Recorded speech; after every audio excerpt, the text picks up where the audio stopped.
Record.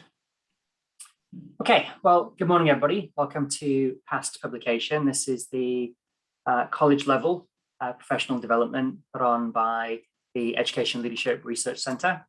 The purpose of Paths is that we look at the graduate experience, we look at grant writing, we look at publication, we look at the data behind what we do as research scientists, all the pieces that come together that should coalesce to be able, you as attendees, to be able to write successful grants, disseminate that information, to know where to start and to know where to finish. So all of that sphere that comes under becoming a highly productive and successful member of the faculty in academia. And speaking of highly successful and prolific, Dr. Williams, I will hand over now to Mrs. Costello to do your intro. And thank you so much for spending this time with us today. We'll do about 45 minutes and then we'll go to some Q&A. If you roll a little bit longer, it's all good. If you roll a little bit earlier, it's all good. So I'll hand over to you, please, Yvonne. Go ahead. Good morning. Dr. Williams is an assistant professor of multicultural and urban education at Texas A&M University in the Department of Teaching, Learning, and Culture. He received his PhD curriculum and instruction from the University of North Carolina at Charlotte. His research focuses on developing and replicating best practices, policies, and personnel to dismantle inequitable discipline outcomes for African American students in the K through 12 school environments. Additionally, his research investigates how to prepare and support culturally inclusive teachers through the adaptation of multicultural frameworks. Dr. Williams has spent time working with teachers, school districts, administration, juvenile justice practitioners, and community members across the country to de-silo how we can support Black children as critically conscious learners. Dr. Williams has multiple publications in peer-reviewed journals such as the Journal of Negro Education, Teacher and Teacher Education, Urban Education Research and Policy Annuals, Multicultural Perspectives, and the Journal of Urban Education. Thank you, Dr. Williams, for being with us today. And remember, if you have any questions, you can put them in the chat or reserve them for later, and he'll have time to answer your questions. Dr. Williams, we are so pleased to have you, and we're ready for you to begin. So, good morning. Good evening, because we do live in a galactic universe. You could be anywhere right now. So if you're here in College Station, good morning. You're on Mars. I don't know what time it is, but hey, I'm glad to have you here. Thank you all for inviting me. It's always an honor to be able to, as I say, pour out knowledge and give back, but also the network. I say in this position, particularly being a professor, that my energy comes from the energy that you all give off. Whether that's current generation, new generation, or you know what, you in grad school, you deep in grad school, and you're like, I don't know what I want to do, but I just got to get done. That energy helps me to do what I need to do. So before we get started, I always do a check-in. How is everybody doing? You can type it in the chat. One, it's the morning time. Well, it's kind of morning time, depending on where you are. And you're not doing so great. And 5, you're doing well. It's Thursday, it's one more day before Friday. Some people got a 3-day weekend. So just type in the chat, because I always like to get a vibe of how everyone's kind of feeling right now. So got a couple 4s, 5s. All right, 4s, okay. 4.7, all right. I love when people give me those 0.7s and 0.1s. Okay, 4s, all right. So we kind of doing well. 4 to a 5, all right. All right, so we got folks are kind of trending up. Okay. So my goal is that you, whatever number you are, when this presentation starts, that it moves upward as the presentation ends. So if you get to a 6, great. If you were 4, you get to a 5, even if you move to a 4.1, even greater. Now, if you go to a 6 to 100, we're gonna have to check you out, because something happened in between this presentation that I was not aware of. We gotta discuss that. But I am going to share my screen, and I have 50 billion screens, so I have to figure out which one.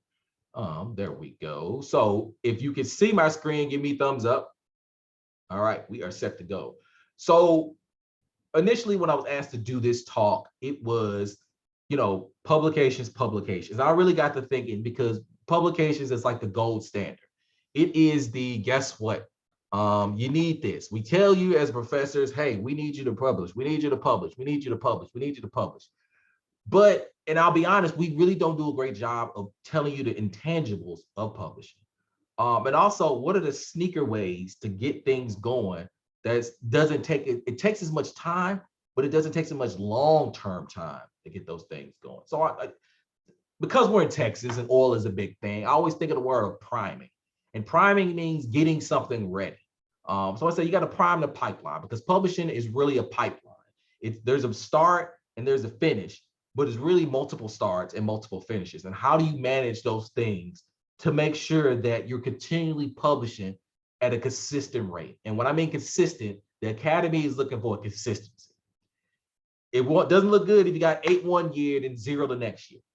So as graduate students and different individuals, you have to understand, how do I keep this consistent flow? So today's outline, we'll go in, talking about understanding your research agenda, because we can't talk about priming this pipeline and then using data if you don't even know what your research agenda is.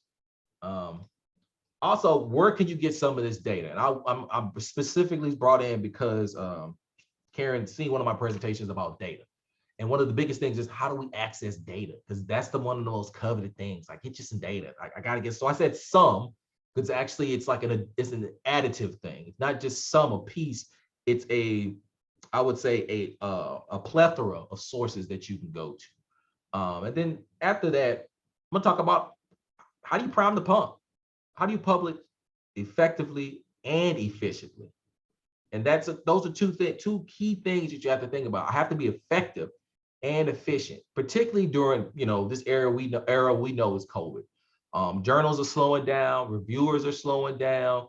So there's a small kink in the matrix right now, but it's a big kink, and that can impact how you produce. But part of this presentation is having certain skill sets will allow you to, when there is a shift, as we're experiencing now, to be able to persist and subsist during this actual era.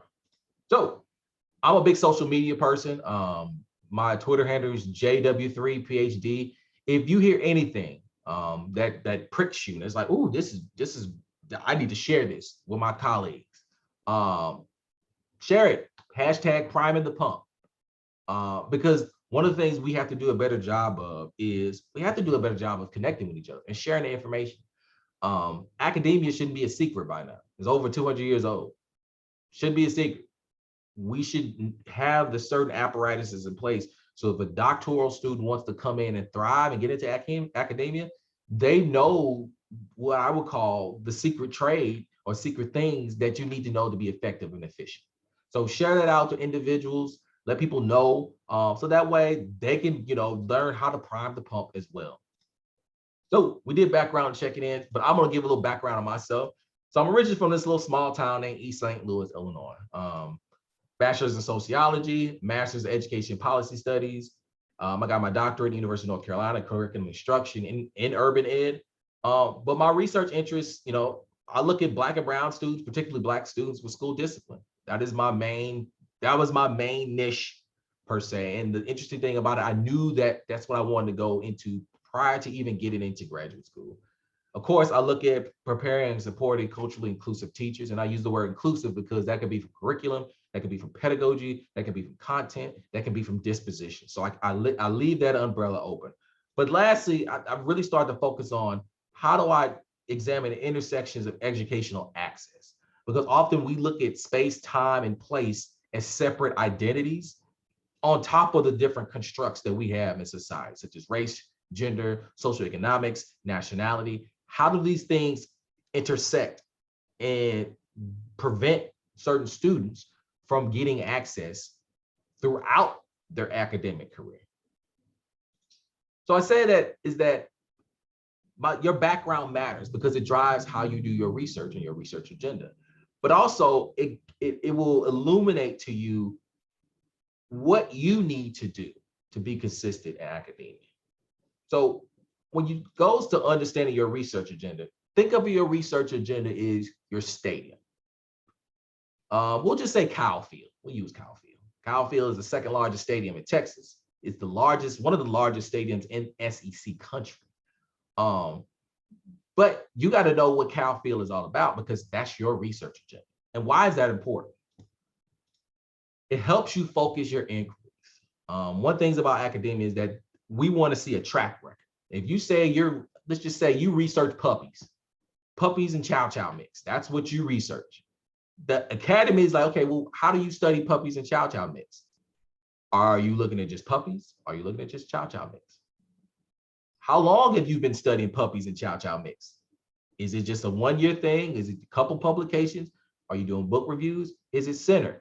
They want, the academy wants to see, is there a clear line of what your research agenda is? Can we see in 20 years that you are, a full professor of puppies and chow chow mixes, not cats and litter bowls? That switch right there does not add up in the academy. They want to see what is your line of research, but it also lets you know what you're not interested in. I had an individual send me a peer-reviewed article to review, and it was about childcare health.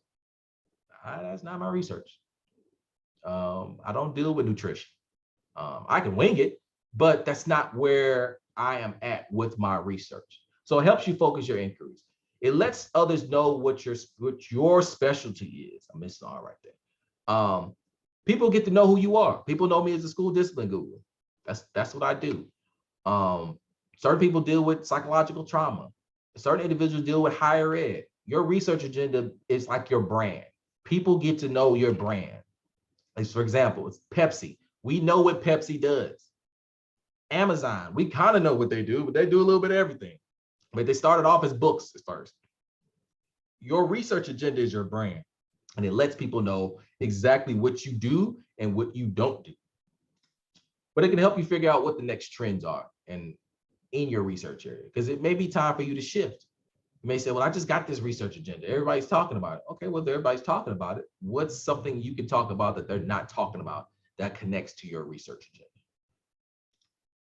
And then it brings us to the latter part of this actual presentation. Is it lets you know what data you need to look for.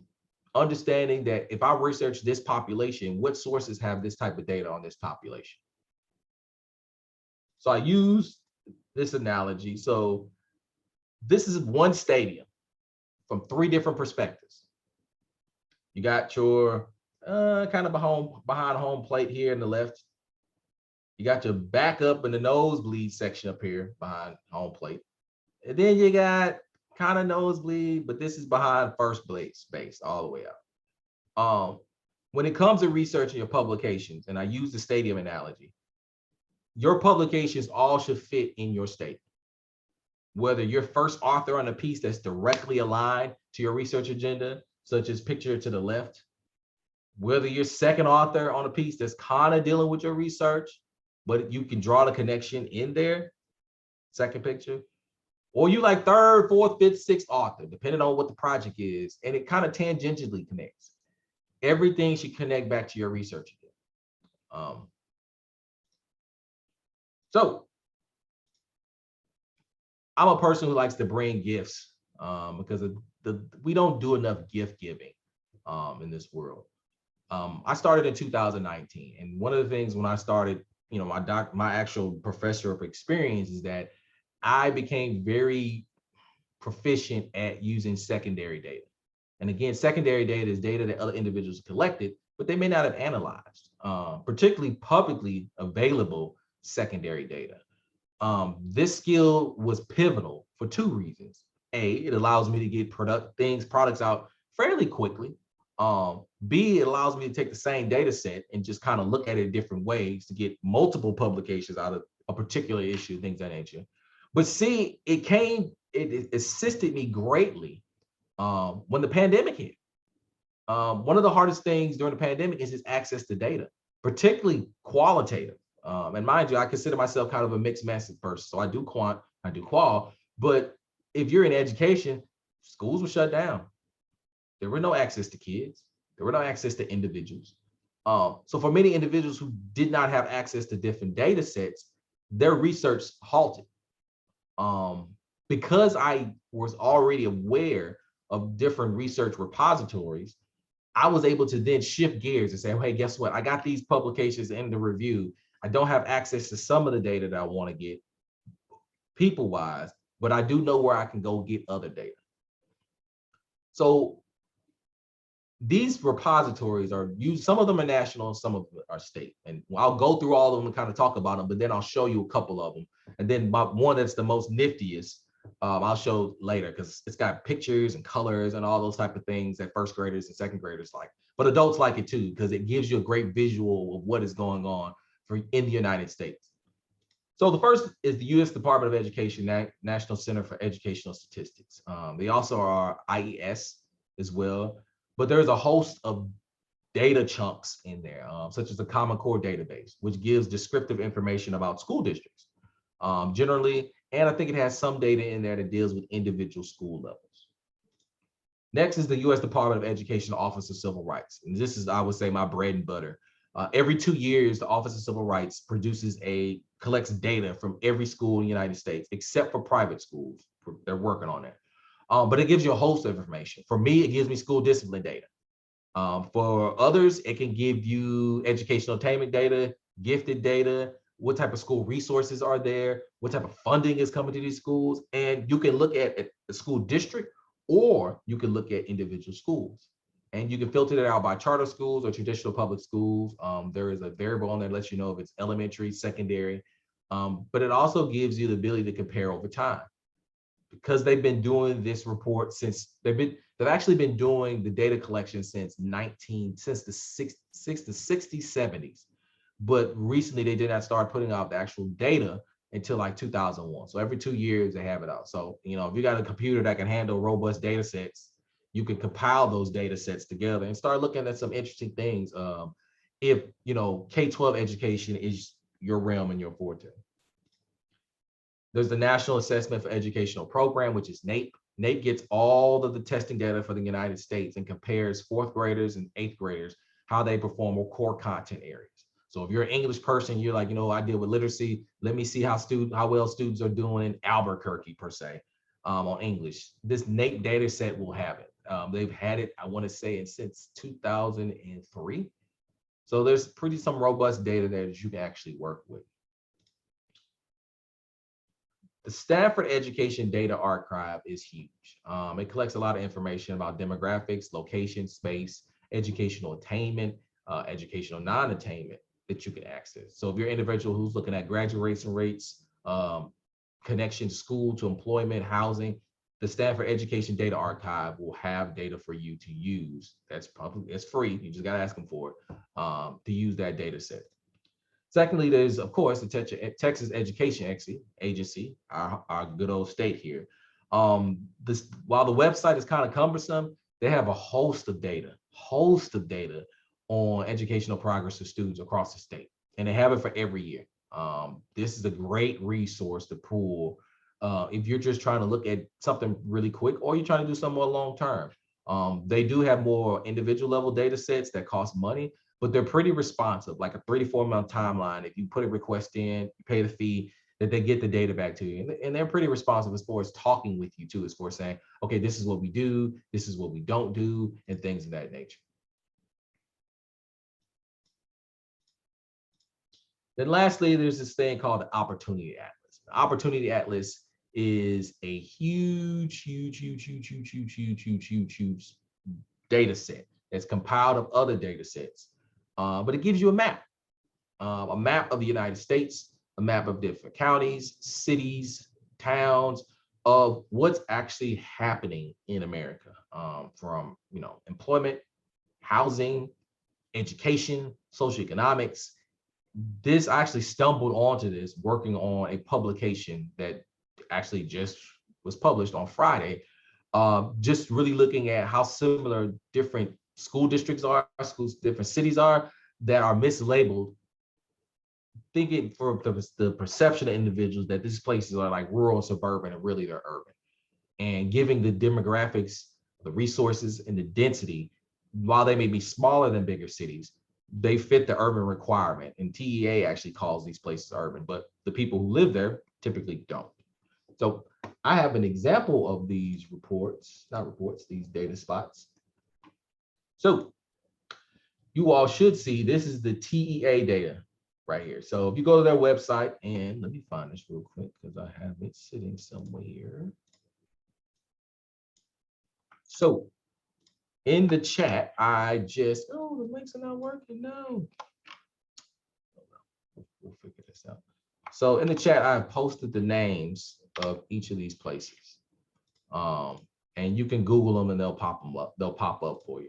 Because for some odd reason, Zoom doesn't like links unless they're like the official links. But actually, I can post this link right here. So this is the TEA website right here. Post that. Gives you a host of data you can look for. So financial reports, school district data, school performance data, student data. So you can see how students are actually performing in the classroom. The next one is the Office of Civil Rights database, and I'm going to post that here in the chat as well. So as I said, this is my bread and butter. They've actually updated this website lately in the past couple of years because before it was horrible. But you can search for a school or school district, you know, click it to say a school name. So we can just do Brian. They'll let you search. And if you search, it'll say 0 reports. Oh, let me see, college.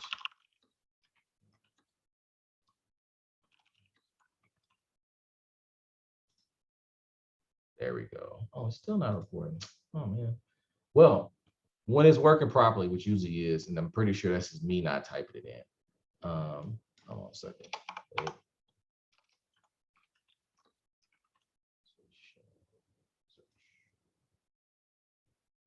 There we go. So let me search by district. So you can click an individual school, and even right here, it's telling you how many students, how many teachers, which is kind of wild that we have 142 teachers teaching 1,000 students.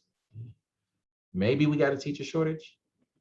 But if you click the school detail, it'll give you a breakdown. So it tells you what grades, total enrollment. It'll give you the student demographics. It'll also tell you basically, okay, is this a Title I school? Does they have special ed? Is this a special ed school? Is it a magnet program? Do they offer gifted and talented? Do they offer AP courses? And then it'll give you a breakdown of, you know, who's absent, things of that nature. They have more information such as gifted and talented information, advanced placement information, things of that nature. So the next one is NAEP. And again, NAEP will let you explore by subject. So civics, readings, mathematics, geography. It keeps all of this data from all the states to see basically how are students performing. But this is because we've had a huge push since like the late 90s internationally, that the countries outside of United States were performing at a higher rate, which most of them still are, than us. So this is why NAEP was birthed, to be able to keep this data somewhere and compare it to our colleagues in our schools in other countries. So lastly, I told you all I had a picture slide show. Let's see if I can bring it up here. This is called the Opportunity Atlas. And with this atlas, it's a composition of a lot of state and national data, but it allows you to give literally a 30,000-foot view of what is actually going on in our cities. So if you begin exploring, you literally can pick any place in the United States and we can examine what's going on in that area. So real quick, if whoever gets to it first, someone type in the chat a city in the United States, got to give me city and state because there's multiple names, that we should look at really quick. And whoever makes it first, okay, we got Houston. This is gonna be a good one. All right, so we'll zoom down here, good old Houston. So right now, if we're looking at Houston, and mind you, this is 2015 data, I believe. So they have a various amounts of data. We're looking at income. So the median income at age 35 is around $43,000. Now, I don't know the age of everybody, but you know, $43,000, if you're single, could be a lot of money. If you're a family of 4, that's not a lot of money. But if you what do you notice about Houston? And you can type it in the chat. What do you notice about this picture? Because this is the Houston metro area right here. Just based on the colors, what do you see?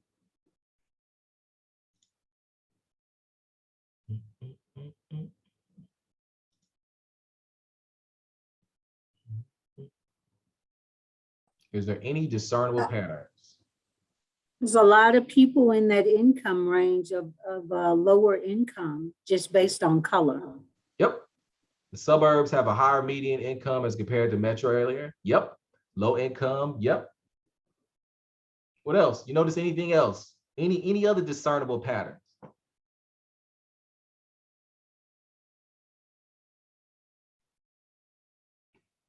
Besides just that correlate with the income.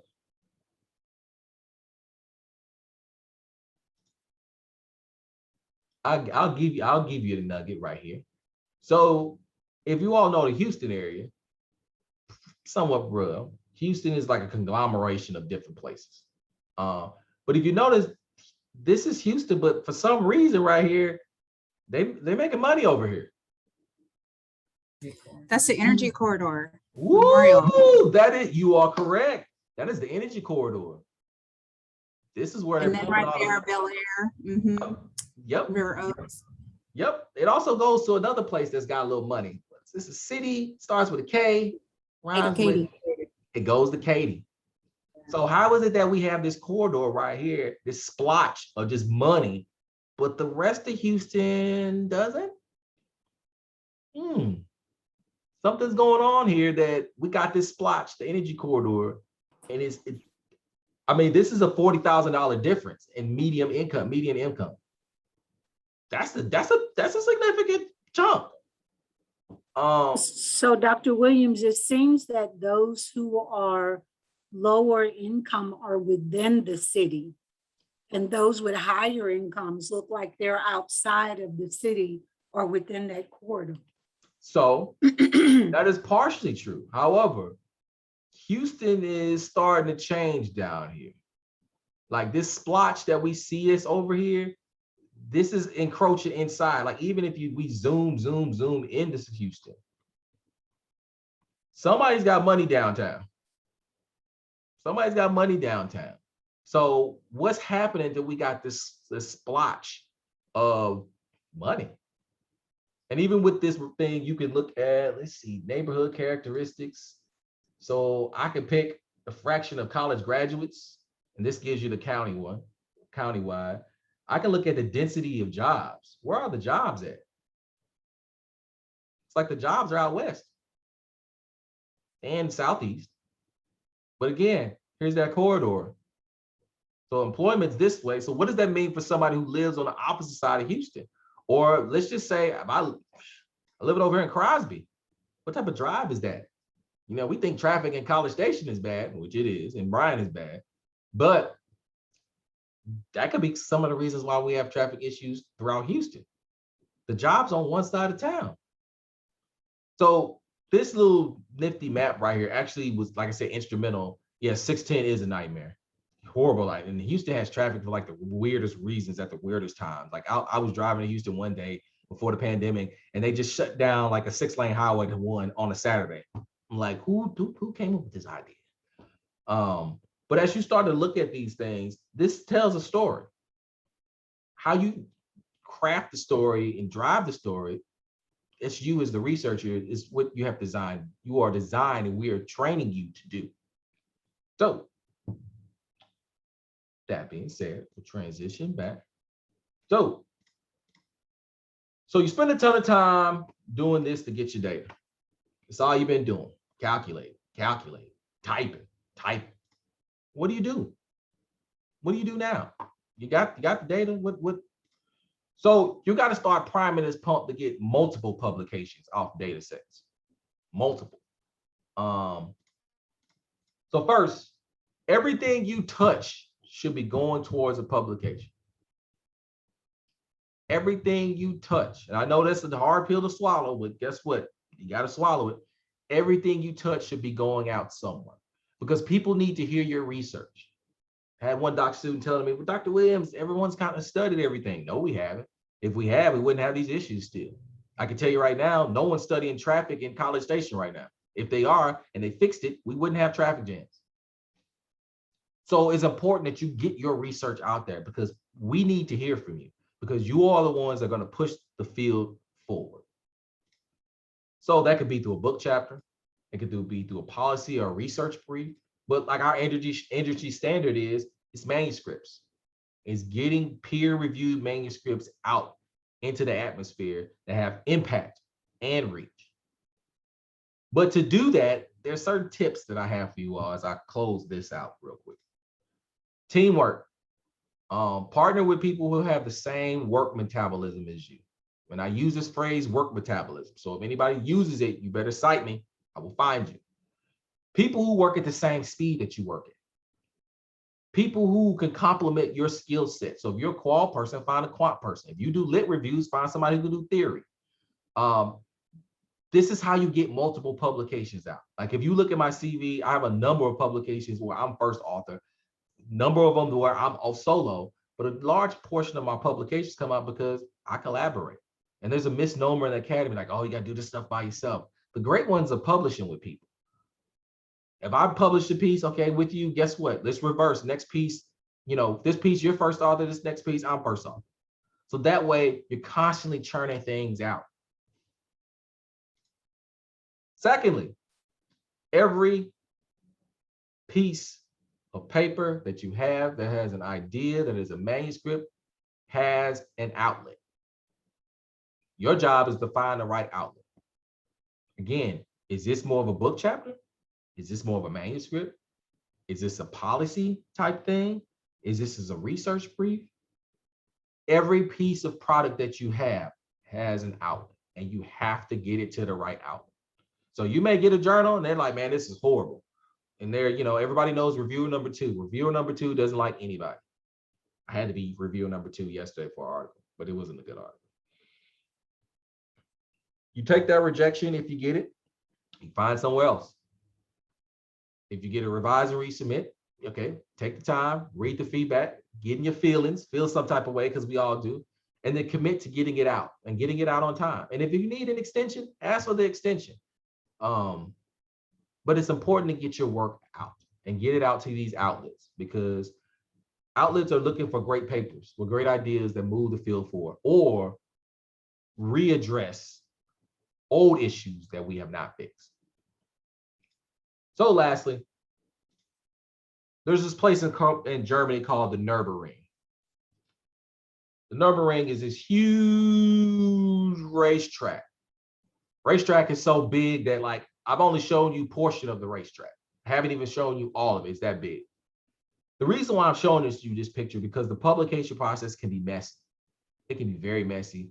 Getting data, getting reports out, getting things out. It's a very convoluted process. And sometimes you're just not great at giving great navigational skills. But anybody who's driven on this track, and they actually have 24-hour races here, if you keep riding this track and you look at it as a time trial versus a race to get something out, time trial means every time I do a lap, my job is to get better and better with each lap, better and better each lap. Versus a race means you're trying to beat somebody, and that may lead to more mistakes.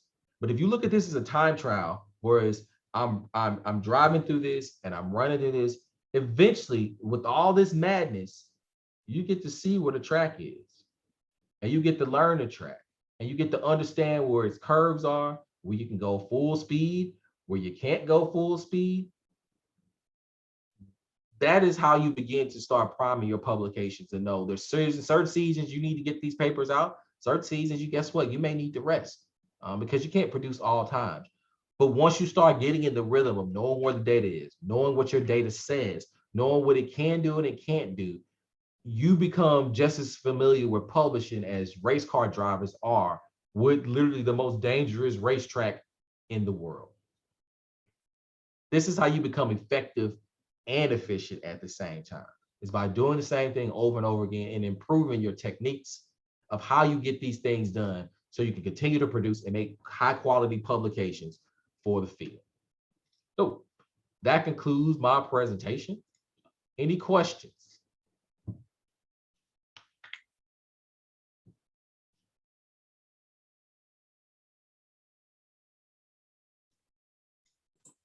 Well, thank you so much, Dr. Williams. We'll open it up.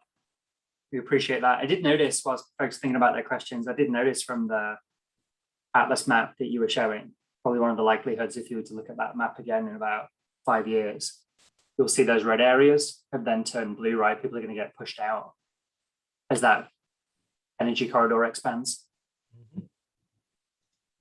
Yeah, I do. I anticipate, and this is even based off census data, that urban places are getting bigger and they're expanding, they're changing. And it's very few people who are really trying to understand, well, what does that mean for everybody?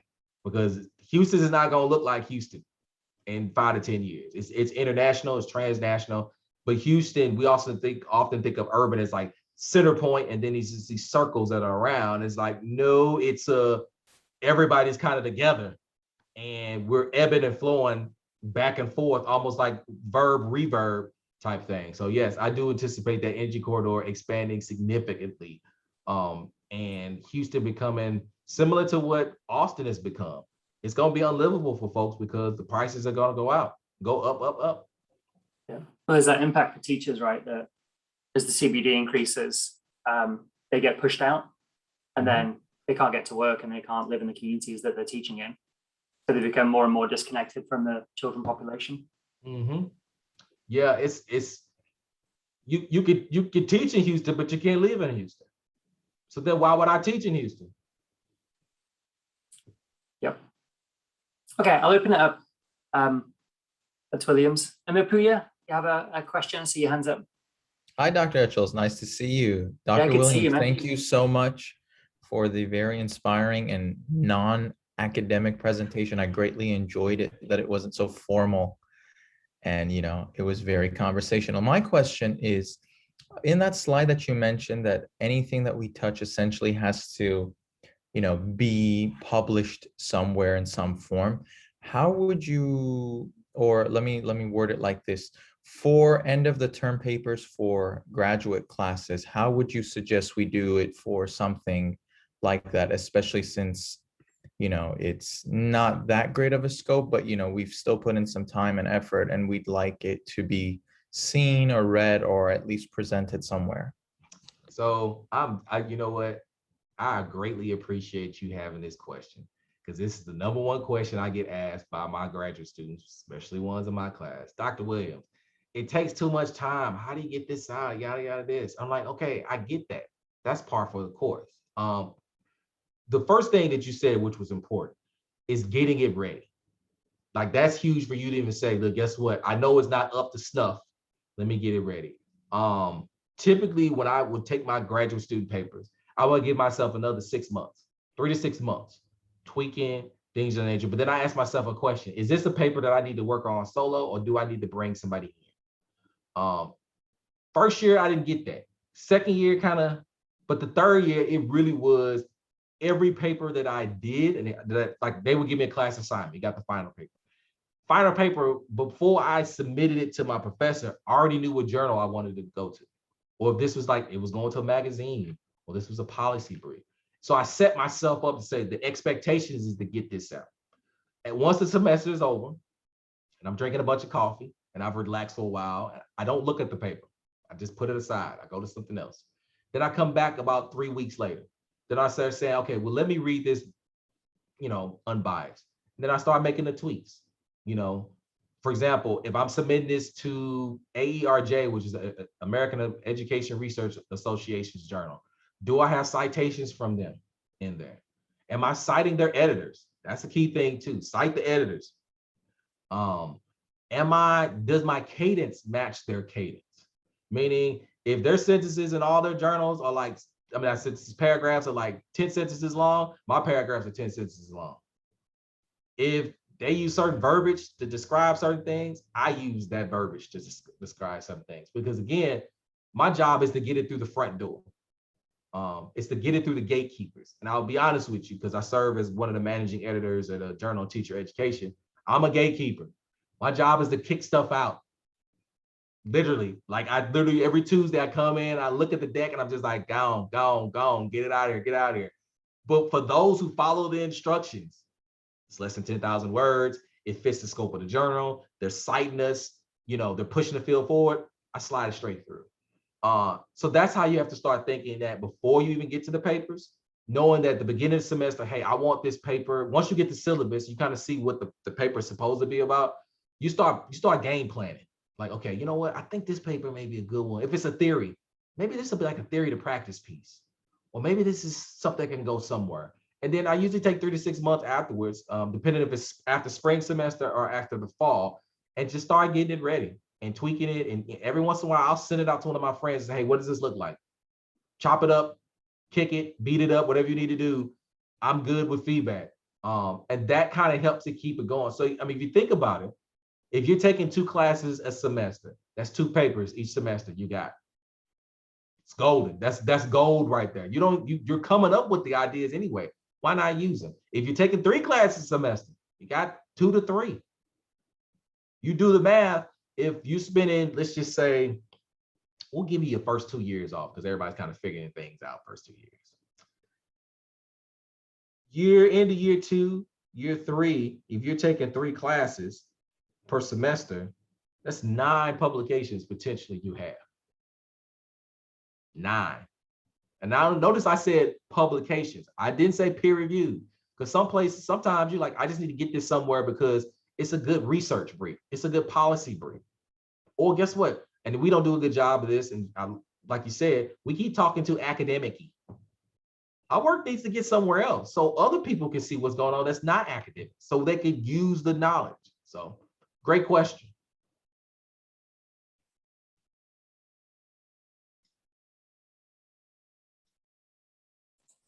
Good. Thank you, Mapuya. Do we have some more questions for Dr. Williams? Yes, good morning. Can you hear me well? Yes, go ahead. Okay. Thank you so much, Dr. Williams, for this lecture. I have one question. Your first slide, you said, understand your research agenda. Mm-hmm. You have advice, because for me, it's very difficult to know exactly the topic I want to study, because I have many ideas. You can explain this process for you when you decide for your research topic? Good question. It's funny because I was talking to a doc student in the health department yesterday. And she was like, yeah, my ideas are everywhere. So I always ask people this simple question. If you were to die today, what would people know you for as far as what you're passionate about? What are you passionate about? What keeps you up at night as far as things that you want to talk about? For me, it was easy. It was school discipline, mainly because I worked in a juvenile detention center. Mainly because, I identify with the people that were in this juvenile detention center, Black males. For me, it's personal, because if I can fix this pipeline and destroy this pipeline, I can prevent people who, I mean, just be clear, I was in the same situation as these students years ago. All the as they say, key indicators I met. But I had a teacher and teachers who kept me in school versus out of school. So you have to find out what's personal to you. What do you have? And I'll say this, and this is a bit street term. Who you got beef with? What makes you angry? That's what kind of drives your research. That's what drives my research. Who makes me the most upset? It's a weird way to say it, but, and also because it's upset, it's like, who am I looking to protect? Who am I looking to help? Who am I looking to give a voice to? This last piece that I did about, it's called Revisiting Urban Typology. I got upset because somebody made an article and it was a trash article in a great outlet, but it was deficit based. It just basically said, hey, reason why places have urban problems is because urban educators made it that way, and it's because of the people that's there. What? It didn't even consider any of the social, cultural, emotional, transnational conditions, let alone history, of why urban places are the way they are. because 50 years ago, urban wasn't like this. So I got angry, so I wrote. And, you know, urban is kind of where I sit my research. So again, it's like, what motivates you? What pushes you? And you got to condense it in. But your research agenda is like a loaf of bread. You just got to slice it off one piece at a time. One piece at a time. You can't get it all out. Trust me. I got ideas. I've had ideas that I haven't gotten done since 2016. That's still sitting in the book that I just come back to and say, oh, I need a new research project. Oh, I thought about doing this years ago. Let me revisit that. Get your ideas, put them in a book. If you don't have a whiteboard, get you one. I have several. Like if you come to my office on campus, you'll see 2. Yep, get your seat. Look, here's, as you can see, there's 2 of mine right there. Get your whiteboard, get your ideas out, because they hold you accountable. But that's how I narrowed mine down. It's what drives me, what keeps me up at night. What problem do I want to fix? And that'll help you narrow it down to where you have one research agenda, but these ideas spin off that agenda. Thank you so much. Great question, thank you. Do we have any more questions for Dr. Williams?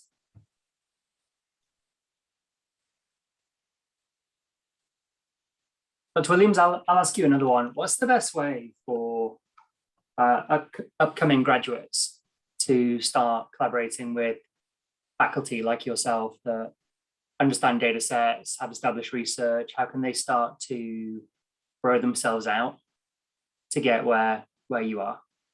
Networking.